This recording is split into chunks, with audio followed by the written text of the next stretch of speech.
اسلام میں extra judicial killing حرام ہے. یعنی اسلام میں یہ ہے کہ آپ کے باپ کا قاتل بھی آپ کے سامنے آ جائے، آپ جب تک کورٹ میں کیس چل کے شواہد کی بنیاد پہ کسی رزلٹ تک نہ پہنچیں آپ قانون ہاتھ میں نہیں لے سکتے. یعنی یہ پاکستان ہے، ایک آئین کے تحت ملک چل رہا ہے، یہ کوئی بنانا ریپبلکس نہیں ہے کہ جس کا جب دل کیا کسی کو اٹھا کے گولی مار دی، اور چاہے وہ محب الوطنی کے نام کے اوپر یہ تماشا کرے، کوئی بھی کرے، ہم اسپیسیفکلی کسی ایک کو ٹارگٹ نہیں کرتے، کوئی بھی یہ حرکت کرے گا، جب تک عدالت کے سامنے شواہد کی بنیاد کے اوپر چیزیں پروف نہ ہوں تب تک کسی کو آپ مجرم ڈکلیئر نہیں کر سکتے. اور اگر وہ ڈکلیئر ہو بھی جائے پھر بھی حکومت کا کام ہے، وہ اس پروسیجر کے تحت یہ کام کرے گی. یہ کسی سرکاری افسر کا کام، کسی فوجی افسر کا کام، کسی پولیٹیکل لیڈر کا کام نہیں ہے، بلکہ یہ جوڈیشری کا کام ہے، یہ عدالت کا کام ہے. اور جو قانون کو اس طریقے سے ہاتھ میں لیتا ہے، یہ جن لوگوں نے یہ کام کیا دونوں صورتوں میں وہ مجرم ہے. چاہے وہ مرنے والے واقعی مجرم تھے تب بھی وہ مجرم ہے کیونکہ انہوں نے قانون ہاتھ میں لیا، اور اگر وہ مجرم نہیں تھے پھر تو فساد فی الارض ہے. تو ایسے لوگوں کو تو سرعام پھانسی دے کے پھر اور جو ہے ان کے مخالف سمت کے ہاتھ اور پاؤں کٹوانے چاہیے. آیت محاربہ سورۃ المائدہ آیت نمبر 33 کے تحت جو لوگ فساد فی الارض کرتے ہیں، ریاستی دہشت گردی کرتے ہیں، چاہے وہ حکومتی ادارہ کوئی کرے، چاہے وہ کوئی مذہبی جماعت کرے، چاہے کوئی پولیٹیکل جماعت کرے، ان کی سزا پھر عبرتناک، ان کا قتل کیا جائے، ان کو سولی پہ لٹکایا جائے. سورۃ المائدہ کی آیت نمبر 33 میں آتا ہے. اور مخالف سمت کے ہاتھ پاؤں بھی ان کے کٹوائے جائیں. تو یہ جوڈیشری جب تک آزاد نہیں ہوگی، جوڈیشری کا کام کوئی محب الوطنی کے نام پہ اپنے ہاتھ میں لے گا، یہ تو ظلم ہے. اس لیے میں کہتا ہوں کہ جی اس ملک کے اندر نہ تو ایکسٹرا جوڈیشل کلنگ ہونی چاہیے، نہ کوئی مسنگ پرسن ہونا چاہیے بغیر عدلیہ میں اس کو پیش کیے. ادروائز بڑی مصیبت کھڑی ہو جائے گی. لوگ اپنی ذاتی دشمنیاں نبھانے کی خاطر اپنی پوسٹ کا نجائز استعمال کریں گے اور لوگوں کو قتل کرنا شروع کر دیں گے محب الوطنی کے نام پہ. اور میں یہ آج سے رونا نہیں رو رہا ہوں، یعنی میں یہ اس وقت سے رونا رو رہا ہوں کہ جب لوگوں کو یہاں پہ سینس بھی نہیں تھا. میں اس وقت سے اینٹی سٹیٹ ایکٹیویٹیز کے خلاف بول رہا ہوں جس وقت ہماری سٹیٹ کا بیانیہ جو ہے نا وہ کچھ اور تھا. آج تو ان کا بیانیہ وہی ہے جو ہمارا ہے. جس زمانے میں ان کا دوسرا بیانیہ تھا ہم اس وقت بھی کہتے تھے کہ جہاد کو پرائیویٹائز نہ کیا جائے، اینٹی سٹیٹ ایکٹیویٹیز ملک میں نہیں ہونی چاہیے ورنہ اس کے سنگین نتائج. اب تو خیر ہمارا قومی بیانیہ بھی یہی بن چکا ہے، فوج کی طرف سے بھی اور پولیٹیکل لیڈرز کی طرف سے بھی. اصل چیز جو ڈسکس کرنے والی وہ یہ ہے کہ وہ باقصور بھی ہوں تب بھی ایکسٹرا جوڈیشل کلنگ ماورائے عدالت قتل نہیں آپ کسی کا کر سکتے. اس طرح تو پھر انارکی معاشرے میں پھیل جائے گی. صحیح بخاری اور مسلم کی متفقن علیہ حدیث ہے کہ آپ صلی اللہ علیہ وآلہ وسلم کا جو یوم النحر کا خطبہ ہے، آخری خطبہ آپ کا 9 ذی الحجہ کو یوم عرفہ کا خطبہ دیا، اس کے بعد 10 ذی الحجہ یوم النحر کا خطبہ آپ صلی اللہ علیہ وآلہ وسلم نے منی میں دیا. بڑا مشہور خطبہ ہے، آپ کو مشکات میں بھی حج والے چیپٹر میں مل جائے گا، بخاری مسلم دونوں میں ہے. کافی طویل خطبہ ہے، اس میں یہ الفاظ بھی ہیں. آپ نے فرمایا کہ بتاؤ آج یہ جو مہینہ جو ہم گزار رہے ہیں یہ مہینہ کون سا ہے؟ صحابہ نے کہا اللہ اور اس کا رسول بہتر جانتے ہیں. پھر آپ نے پوچھا کہ یہ آج کا دن کون سا ہے؟ تو صحابہ نے کہا اللہ اور اس کا رسول بہتر جانتے ہیں. اور صحابہ اکرام نے کہا ہم نے یہ جواب اس لیے دیا کہ ہم سمجھ رہے تھے، ہمیں پتہ تو تھا کہ یہ مہینہ اور دن کون سا ہے، لیکن ہم یہ فورسی کر رہے تھے کہ شاید اللہ کے محبوب صلی اللہ علیہ وآلہ وسلم اس مہینے اور دن کا نام چینج کرتے ہیں. پھر آپ نے تیسرا سوال کیا کہ یہ شہر کون سا ہے؟ تو اب اس شہر کے رہنے والے لوگوں نے بھی کہا کہ اللہ اور اس کا رسول بہتر جانتے ہیں.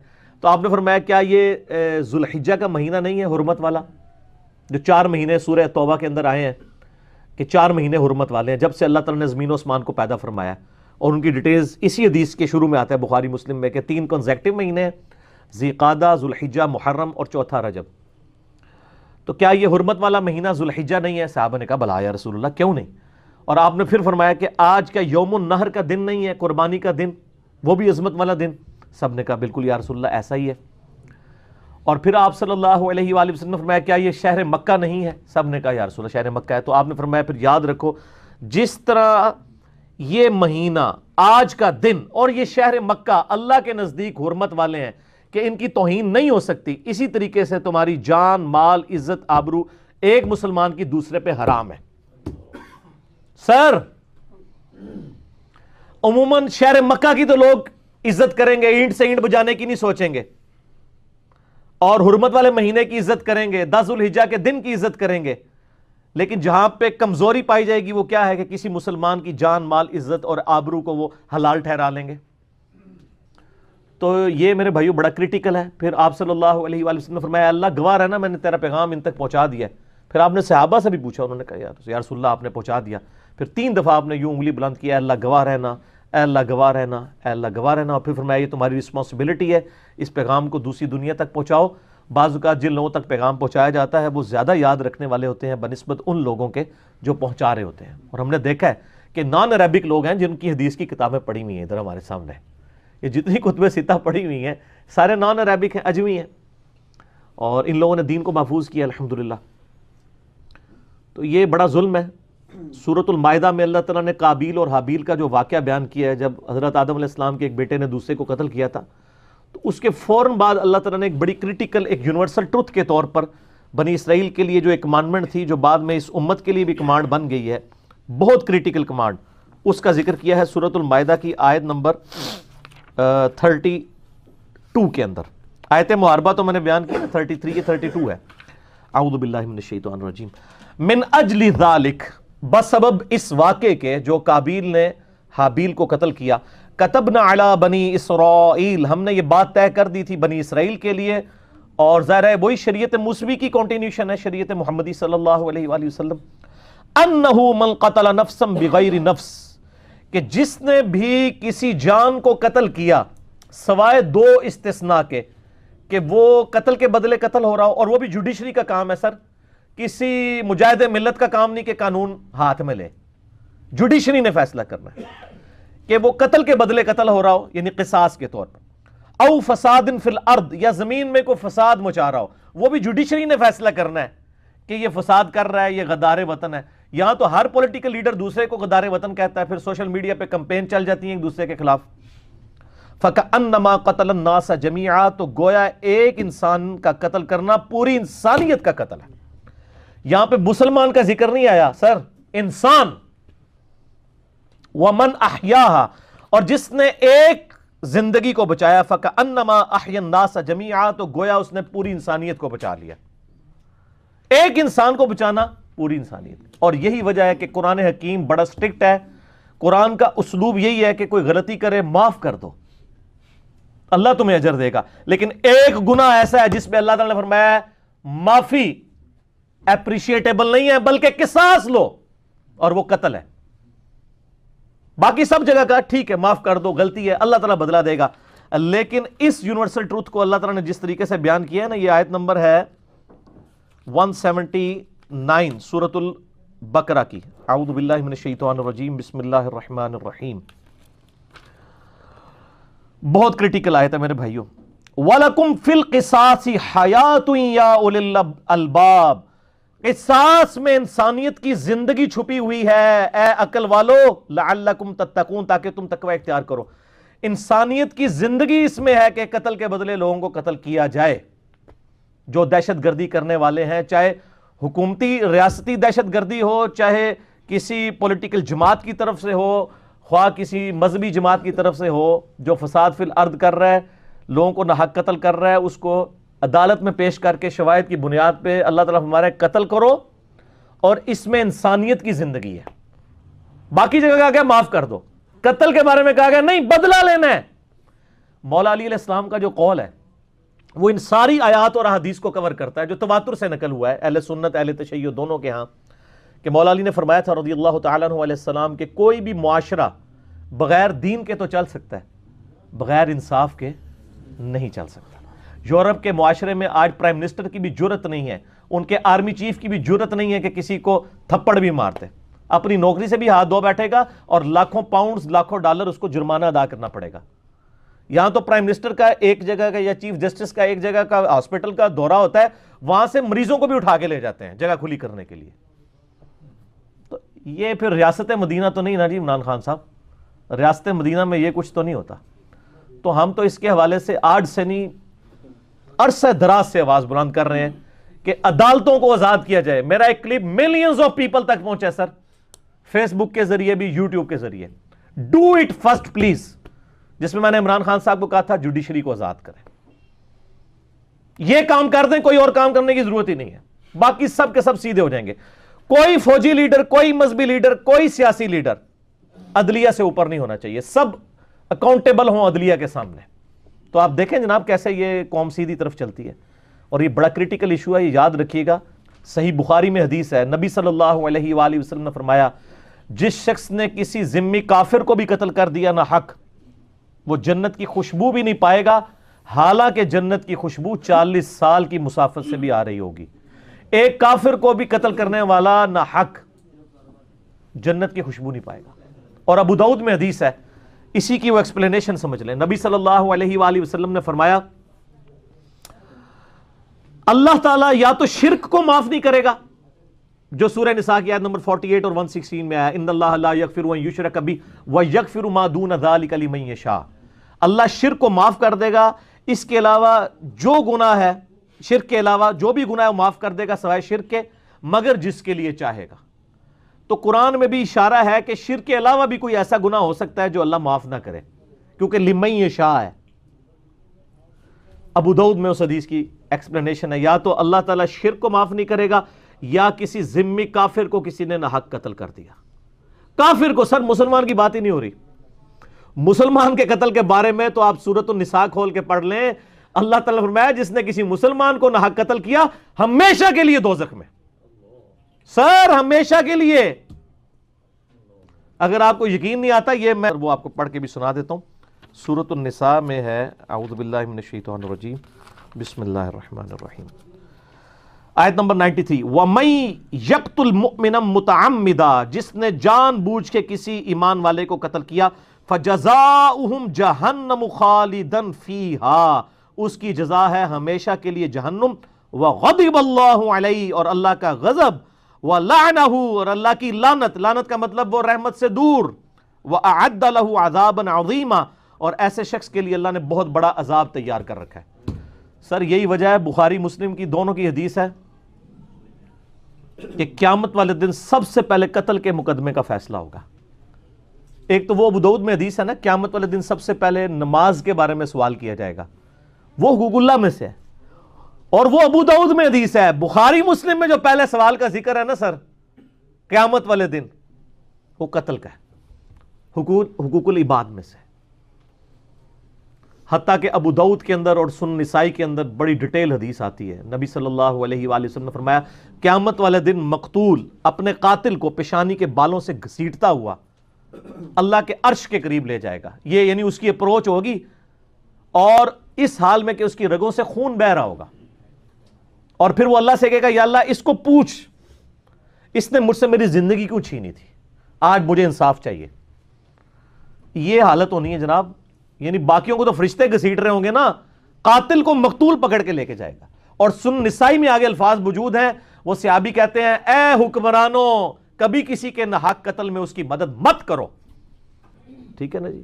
اسی لیے سیدنا علی کا ایک قول یہ بھی ہے رضی اللہ تعالیٰ عنہ علیہ السلام کہ اگر 1000 بندے مجرم چھوٹ جائیں، ٹھیک ہے، یہ بڑا مسئلہ نہیں ہے، لیکن ایک ناحق کسی بندے کو سزا ہونا یہ بڑا مسئلہ ہے، کیونکہ اس سے تو پھر انارکی پھیل جائے گی نا.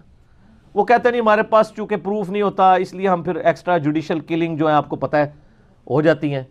تو سر اس میں جو غریب لوگ مارے جائیں گے اور آپ آخرت کی ہمیشہ کی ناکامی اپنے گلے میں ڈالیں گے اور ملک کے اندر جو انارکی پھیلے گی. تو اللہ سے ڈر جائیں. اتنی کریٹیکل احادیث ہیں قتل ناحق کے حوالے سے، تو یہ اللہ سے ڈر جانا چاہیے. جو لوگ بھی ایکسٹرا جوڈیشل کلنگ کرتے ہیں سر وہ اپنی آخرت برباد کر رہے ہیں. اللہ سے ڈر جائیں، چاہے کوئی مجرم ہے یا نہیں ہے، دونوں صورتوں میں ایکسٹرا جوڈیشل کلنگ اسلام کے اندر حرام ہے اور اس کی کوئی اجازت نہیں ہے. کیونکہ اگر یہ ہونا شروع ہو جائے گا پھر ناحق لوگ بھی قتل ہونا شروع ہو جائیں گے اور پھر ملک کے اندر دہشت گردی جو ہے وہ پروان چڑھے گی. آپ کو پتہ ہے پھر وہ کس طرح ریونج سامنے آتا ہے، چاہے وہ مجرم تھے یا نہیں تھے. سر یہ تو چیز ڈسکس ہی نہیں ہونی چاہیے کہ وہ مجرم تھے یا نہیں تھے. یہ چیز ڈسکس کرے کہ مجرم ہوں تب بھی عدالت، ماورائے عدالت آپ قتل نہیں کر سکتے. اسلام میں اس کی کوئی گنجائش ہی نہیں ہے. اسلام نے تو رول ایسا بنانا نا لوگوں کو پروٹیکشن ملے. یہاں تو لوگ پتہ نہیں لوگوں کے اوپر کیا الزام لگا دیتے ہیں. اور بعد میں جا کے کھلتا وہ تو خام خواہ الزام لگایا تھا، وہ تو ہے ہی نہیں تھا. ٹھیک ہے، تو یعنی ہم تو خود یعنی اس چیز کو بھگت رہے ہیں. میں پرسنلی بھی اس سے مجھے اندازہ ہوا ہے کہ یعنی میں تو عرصہ دراز سے قرآن کی تعلیمات کی وجہ سے ان چیزوں کے اوپر ایمفسائز کرواتا تھا کہ آپ کو جو چیز عدالت میں آپ پروف نہ کر سکیں، لوگوں پہ الزام کی بنیاد کے اوپر اس طریقے سے لوگوں کے ساتھ معاملات نہ کریں، ورنہ مصیبت کھڑی ہو جائے گی اور یہ گلی گلی قتل و غارت شروع ہو جائے گا. بہرحال چاہے وہ مجرم تھے یا نہیں تھے، آپ کو اختیار کسی نے نہیں دیا کہ آپ قانون کو ہاتھ میں لیں. اگر آپ یہ کہتے ہیں کہ آپ کے پاس اختیار ہے قانون کو ہاتھ میں لینے کا، تو سر پھر جب آپ کو دوسرے مذہبی جماعتوں والے لوگ یا پولیٹیکل لیڈرز یا کوئی اور لوگ، جب ان کی پارٹی کے لوگ آپ کو مارنا شروع کریں گے، پھر آپ نے ہم جیسے لوگوں کو نہیں کہنا کہ ہاں جی تسی صحیح کہندے سو کہ عدالتیں آزاد ہونی چاہیے. تو جب تک اپنی پھینٹی نہ لگے اس وقت تک یہ عدالتیں کسی کو یاد نہیں آتی ہیں.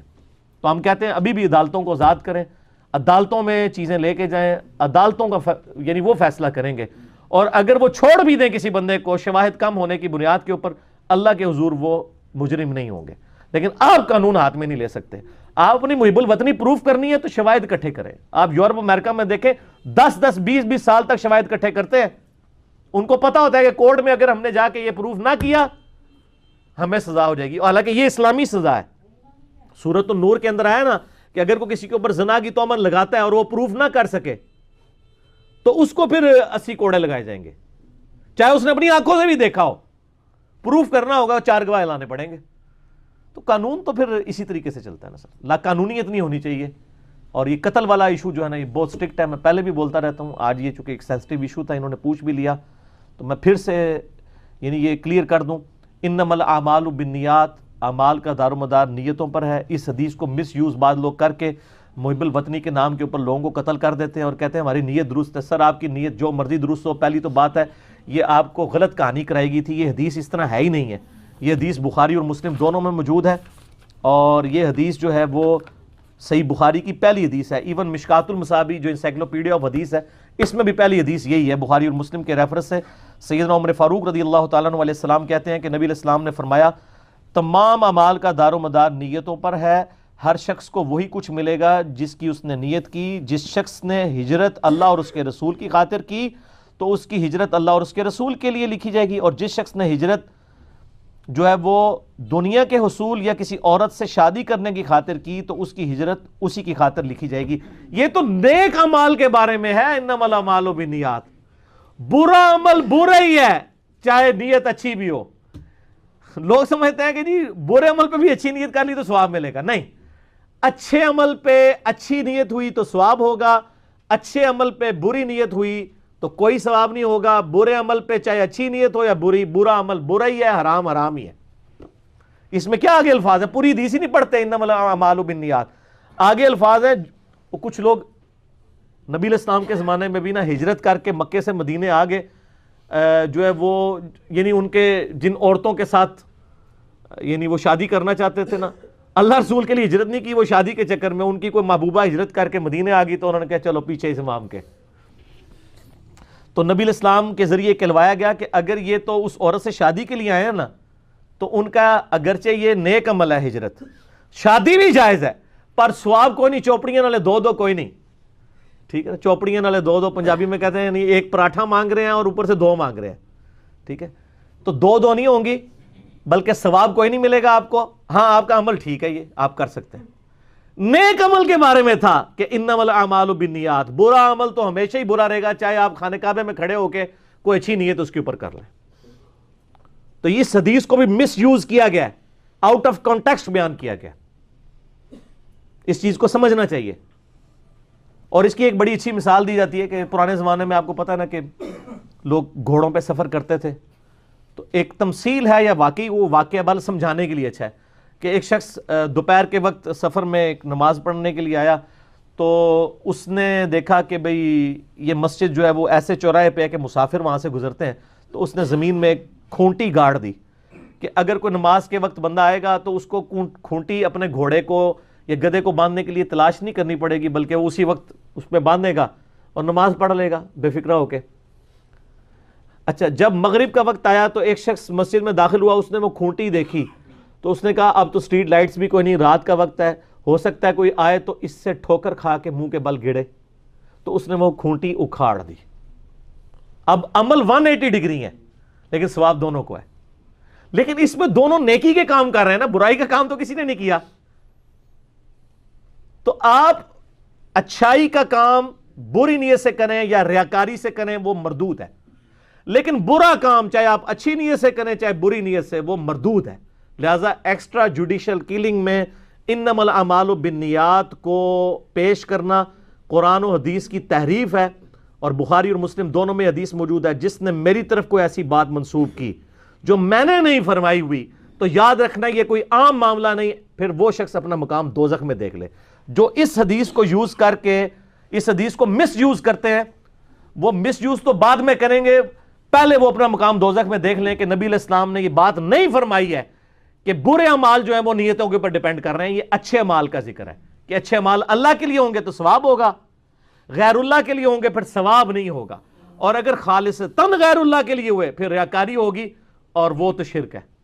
مسند احمد میں حدیث موجود ہے, جس نے دکھلاوے کے لیے نماز پڑھی گویا اس نے شرک کیا, جس نے دکھلاوے کے لیے روزہ رکھا گویا اس نے شرک کیا, اور جس نے دکھلاوے کے لیے صدقہ کیا گویا اس نے شرک کیا. پھر تو وہ شرک بھی ہو جائے گا.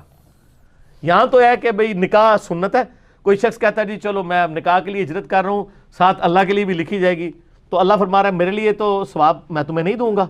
بہرحال یہ عمل حرام نہیں ہوگا لیکن ثواب نہیں ملے گا. اور اگر کوئی خالصتاً ریاکاری کے لیے کر رہا ہے وہ تو ویسے ہی شرک ہے. ٹھیک ہو گیا جی.